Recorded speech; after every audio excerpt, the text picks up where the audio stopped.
Hi, I'm Chad from Chad DIY. In today's video, we are checking out this brand new xTool machine called the M1 Ultra. Now, xTool is mainly known for their laser cutter machines, which this definitely is, but it also is a 4-in-1 combo machine that's awesome for crafting. So with all that being said, we're going to jump in the machine. We're going to kind of give an overview of all of it. We're going to do some fun projects today. So I think you're really going to be interested in the machine if you have any interest in crafting. So I hope you stick around.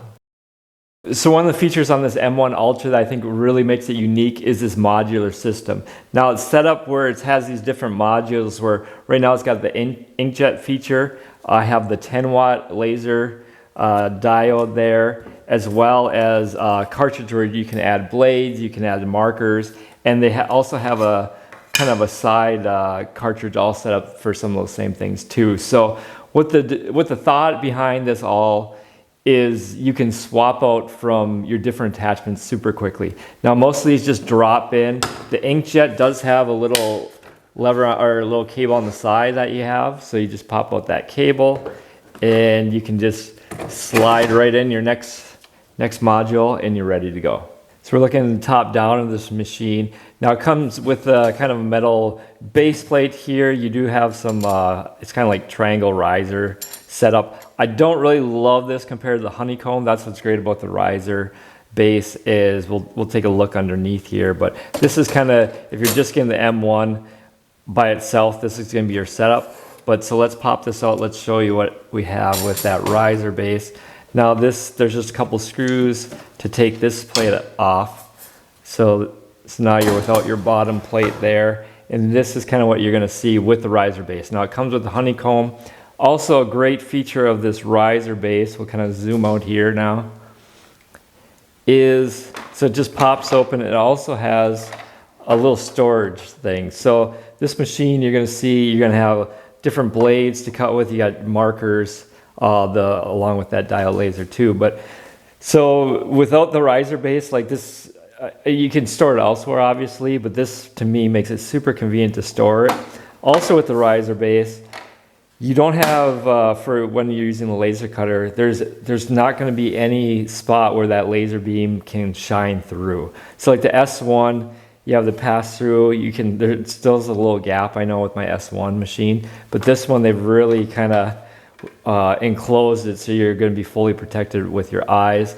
Also has different levels that you can slide up and down, so get your rotary in there. So really like the riser base with the setup, but as you see from that first shot, if you don't have the riser base, you're just kind of getting that metal base at the bottom with those triangle bars that go on top. So another feature I'm really liking about this machine is that top lid. Now this lid has these full sides. I'm kind of comparing it to the S1 again, xTool S1, which has a very similar lid, but these have thicker sides, which I think it seems to be really sturdy.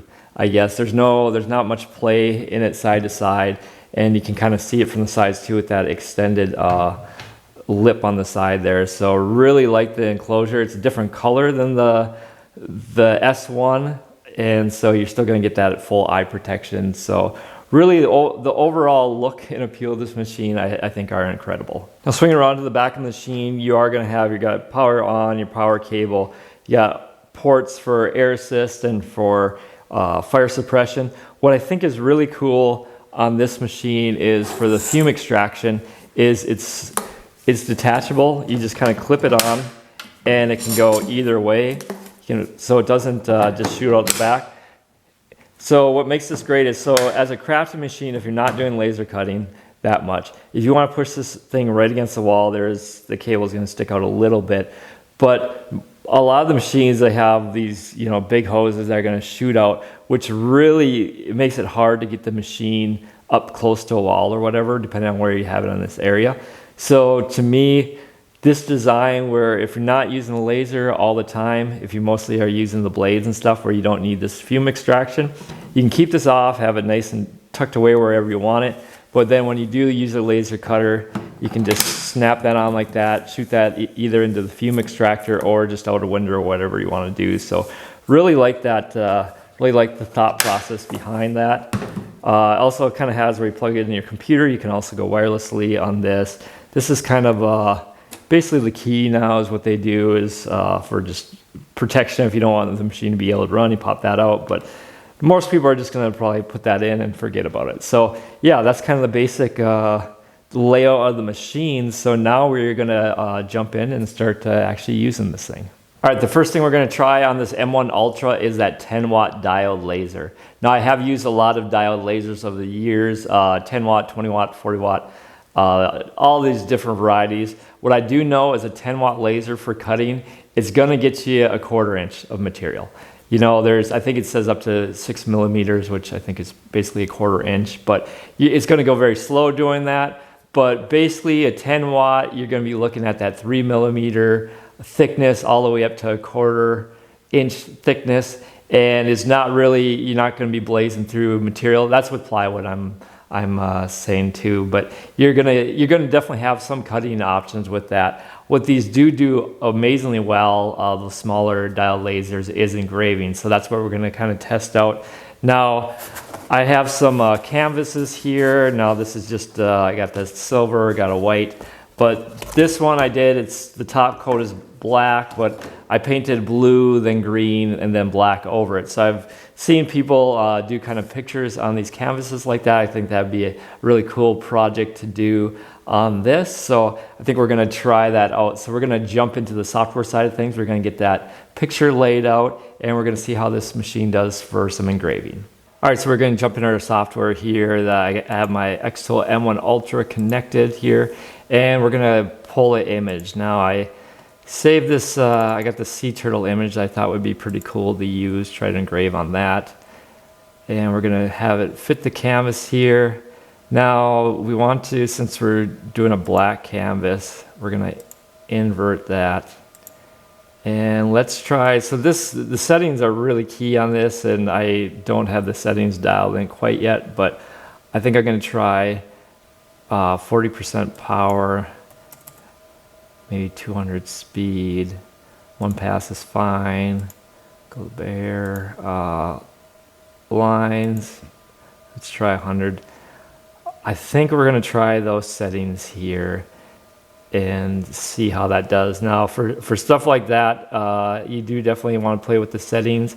Now a cool feature, we won't run this test here, but you can do a material test array, so you could do, let's say, 12 different of these pictures, and they're all going to be at different speeds, different powers or whatever. So test material array is a really nice feature to use for that. But we're gonna kind of maybe wing this a little bit, kind of set this up on our canvas, and we'll go with that, see how it turns out.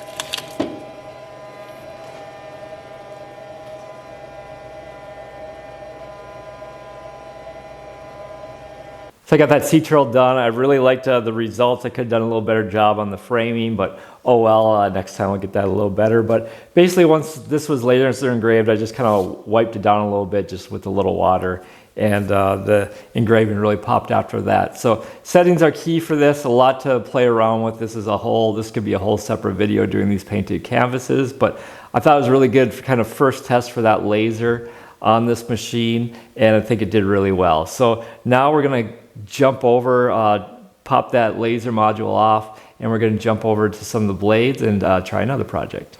All right, now we're switching over to trying one of these blades out on this machine. Now it comes with a bunch of different blades, and it's really nice with these modules where you can just pop them in and out really easily. And so for this project, we're going to use the fine point blade. Now the fine point blade just pops over on the left-hand side here. You can kind of just clip it right in place there. Locks are in place really easily. This is just magnetic cover, really slick, so they can just put it in there. And so we're gonna get our materials set up on this M1 Ultra, and then I'll show you how to kind of frame it all in on the software and everything, and we'll go from there.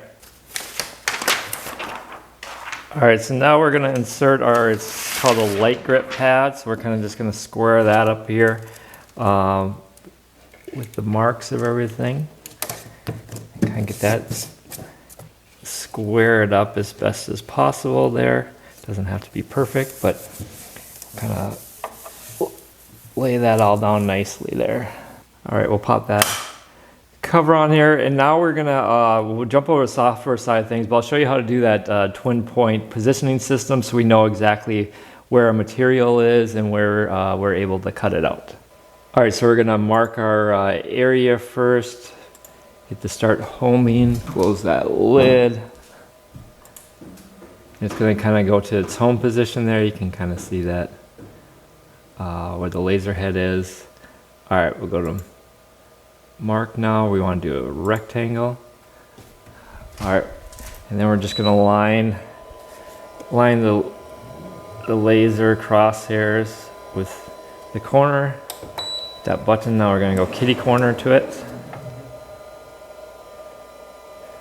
Hit that again, and now we're gonna be able to see what area we have to cut on. Go to end marking, done. And now you can see the area. So that is the size of the material that we have to work with. All right, now we're gonna kind of import our file here, and we're gonna do a tote bag. And here's the same, I'm probably gonna forget this bag in the car. And so we're on laser on flat surface, we don't want that. We want blade cut is what we're using. So basically in this, you can see all the different things you can choose from in this. But blade cut is what we want for this. Go to this, we can really upsize it here. So use a lot of that material. Make it a little smaller here. And we're gonna wanna set the cut pressure and speed. Cut pressure should, let's go with 75, I think should be fine. And then maybe about 95. Let's go for speed. And we have that. And also we want to, this, I think it's here. Yeah, so we want to reflect this horizontally because you're going to keep pressing it, kind of see how this is almost like the mirror image. So make sure you click on that before you do everything. And that looks just about right here. Use as much material or not waste as much material as we can. So we're on fine cut, fine point blade. Everything looks good here. I always like to kind of frame things out first. So we'll frame it, go to the machine. Just to make sure that we're on the right cutting area. Perfect. All right, that's exactly where we want it. So once we have framing complete, we can go to process. And now it's going to say check processing, base plate, module, we got the fine point. All right, everything looks good, and we can hit start, and then we'll hit start on the machine, and it'll start running.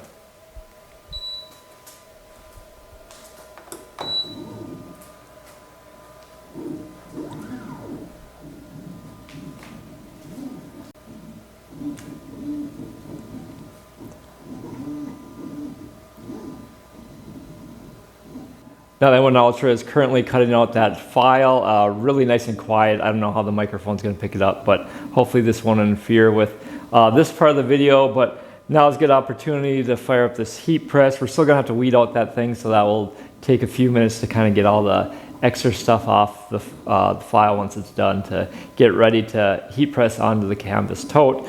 But yeah, we'll fire up this machine. Super easy. This comes with a wireless controller, so it just kind of syncs up. You can, let's see if we'll kind of zoom in. Yeah, you can control the heat. I think it goes up to 400, it looks like. And then seconds goes probably almost unlimited. So what you can do there is if you want to press for 20 seconds or whatever, you go ahead, set the timer, and it kind of works pretty slick like that. I'll just count down the 20 seconds. You can lift it up and whatever heat temperature you want. It also comes Fahrenheit, Celsius, so depending on where you are, you can switch it for that. But yeah, we'll get this fired up. We'll get that file ready to press on, and we'll go from there. All right, my heat press is heating up. I got my file all weeded out, so I'm gonna kind of iron it, if you will, my canvas bag there, kind of warm it up a little bit. I think the settings I'm gonna go for is about 350 for 18 seconds, press it on there. One thing I wanted to actually mention too about this heat press is it's got the stand, but it's also portable, so you can just slide that thing right out. Really convenient for if you have bigger things you want to press, just slides right back in, swivels. So really cool setup. So we'll press on that design and we'll see how it turns out.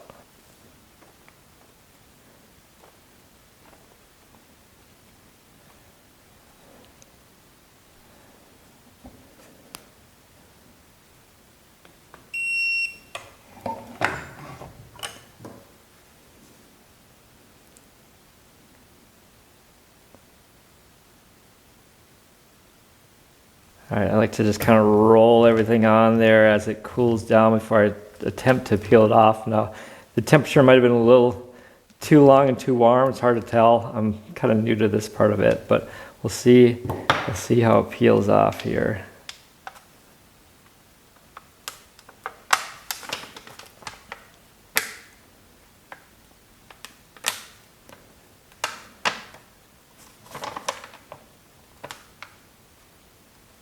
And once I get everything peeled off, I'm going to heat it up one more time real quick just to make sure everything's on there really, really well.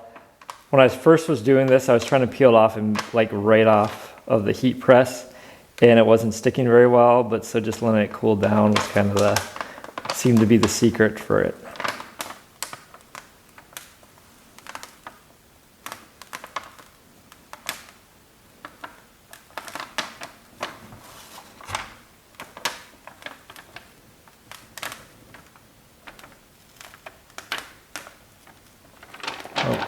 Let's grab them a little bit there. I'll try from the other side. And there you have it. And yeah, we'll heat it up real quick one more time, just make sure everything's sticking on there really nice. So that heat press worked out great. I actually made 2 of the bags, 2 different colors. Both turned out really well. Now, full disclosure, this is the first time I've ever done anything like that. So it was really simple to learn. Heat press worked great. So really excited to do more projects like this, t-shirts or whatever. But so a little intimidating at first doing this process, but really turned out easy with this xTool setup. So we're going to jump into our next project with this M1 Ultra. All right, just going to pop out that blade we had in there. Pop in the marker. Simple as that. Put that cover back on. There we go.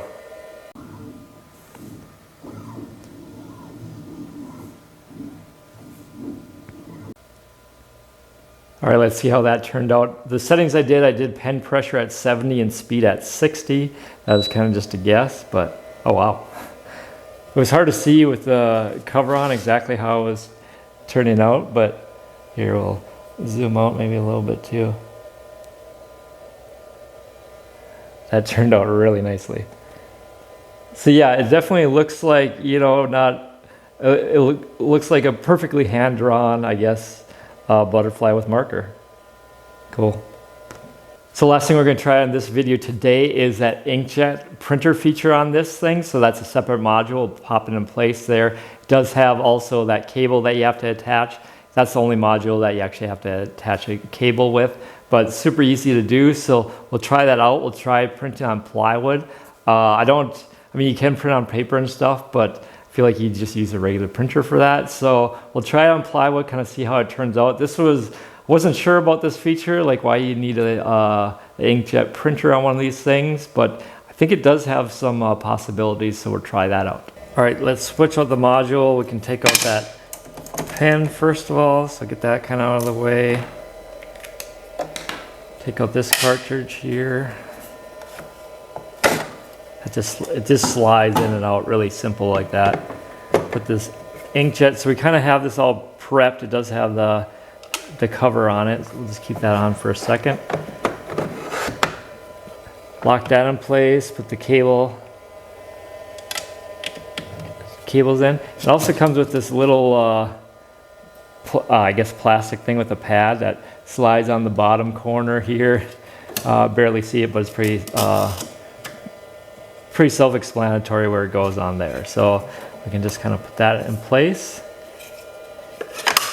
And yeah, we're just about ready to go on that.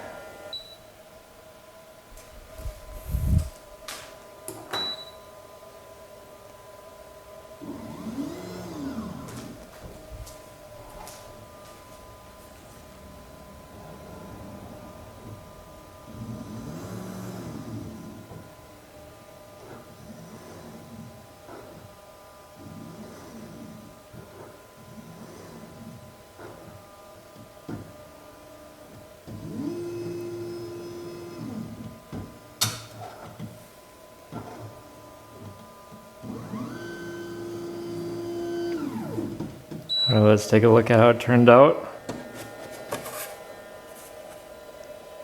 Pretty nice. I don't know, it's gonna be hard to show it exactly, but really cool that you can do that right on plywood. And you actually, it's hard to tell at the end, but left the cap of that inkjet thing at the bottom here. And it kind of at the end, it comes and it's magnetic and just kind of scoops it up. So the cap's on there, it kind of does it automatically. So that's how the inkjet works. All right, so there you go. I feel like this is such a brief introduction to this M1 Ultra machine. Basically, so many of these things should really have their own videos. The heat press, that inkjet, there's just so much this machine can do. It's kind of been the most daunting laser cutter I've gotten in the shop. Most of the time it's just, you know, cutting and engraving. Well, this can do so much more. So cut fabric, leather, there's so many more things I haven't even like dived into that this video could be, you know, hours long. So hopefully in the future I will be doing more individual videos on the machine where I'm focusing one video just on the heat press, for example, or cutting fabric, or kind of going from there. But I'm trying to get everyone just kind of a brief overview of really what this machine can do. Really impressed with it. Love all the features. I feel like I'm going to be a crafter all of a sudden. Before I was just laser cutting, but so many features like that. Really excited to continue learning this machine. So if you do have any questions on this video, leave them in that comment section below. If you're interested in this M1 Ultra, I'll provide my affiliate link. It really helps the channel when you use those links. I'll have a coupon code so you can save a little money as well. So win-win for if you want to buy one of these machines. So as always, I'm Chad from Chad DIY, and we'll see you on the next one.